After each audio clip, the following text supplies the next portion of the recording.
sportive, l'objectif, c'est vraiment d'aider d'un côté les athlètes à mieux se promouvoir et surtout de doter après les clubs du monde amateur jusqu'au niveau pro, de se doter d'outils pour identifier au mieux les talents. Donc, bonsoir Léa, merci de prendre le temps d'échanger sur Effort Maximum. On sait qu'aujourd'hui c'était un événement très important, surtout avec, je dirais, le message qui a été passé par la présidente du CNSF et aussi par ce guide concernant la place des femmes dans les métiers du sport et dans la tech.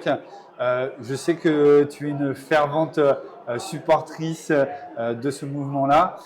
Déjà, est-ce que tu peux présenter Sporty? Sportive, l'objectif, c'est vraiment d'aider d'un côté les athlètes à mieux se promouvoir et surtout de doter après les clubs du monde amateur jusqu'au niveau pro, de se doter d'outils pour identifier au mieux les talents. Donc, c'est créer plus d'opportunités pour tout le monde parce qu'aujourd'hui, c'est pas très juste. Souvent, ça dépend beaucoup trop du réseau qu'on a ou qu'on n'a pas souvent. Exactement, ouais. Et donc, c'est d'être un peu plus équitable, je dirais, et inclusif au départ pour que tout le monde ait des vraies chances de réussir, quel que soit son sport, son genre, son niveau, où il est et sa situation. À travers cet événement, tu es intervenu.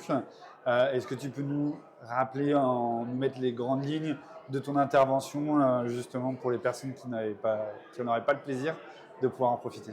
Ouais, alors moi, j'ai eu la chance, on m'a invité justement à pitcher, à présenter Sportive sous un format assez classique pour les startups d'1 minute. Mais c'est vrai que c'est une belle opportunité qu'offre la Sportech d'essayer de faire en sorte qu'un maximum des membres du collectif soient tout le temps représentés et puissent justement se rendre visibles aux acteurs qui étaient invités ce soir, que ce soit les institutions, les clubs, les investisseurs. Donc, c'est une chouette opportunité.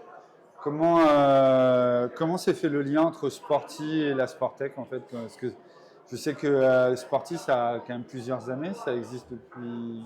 On a lancé début 2020 et justement, je checkais mes mails tout à l'heure.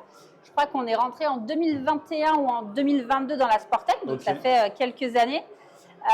Nous, on est basé à Chambéry, donc c'est vrai que c'était assez intéressant quand on l'a présenté de faire partie d'un collectif national et aussi justement de créer pour nous du lien et des moments de rencontre, notamment sur Paris, parce qu'on a beau faire plein de beaux projets en région, les décideurs, les grands acteurs du sport, les marques, ils sont quand même souvent à Paris, donc c'est sûr que c'est un accélérateur pour nous, pour ces mises en relation et pour plus de visibilité auprès des gens qui sont un peu partout. À travers cet événement, c'est quoi les éléments clés, les messages clés que tu retiens?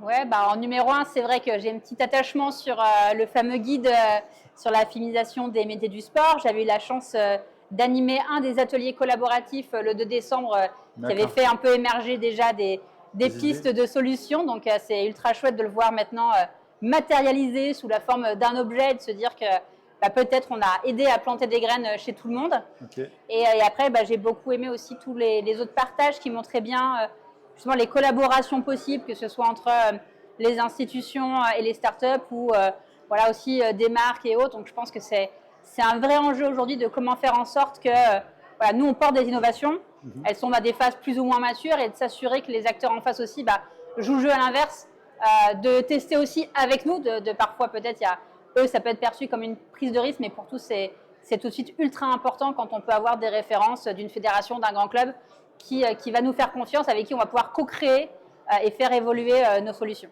D'accord. Est-ce qu'aujourd'hui, tu as des partenariats qui se sont déjà noués en fait, avec Sporty à travers justement ces événements? Je pense que c'est un tout, à force voilà, qu'on nous voit, etc. Ça match.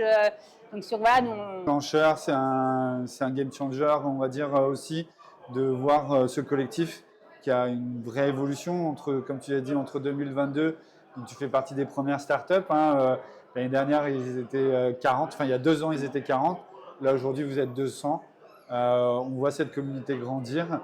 Qu'est-ce qu'on peut souhaiter à Sporty pour la fin de l'année?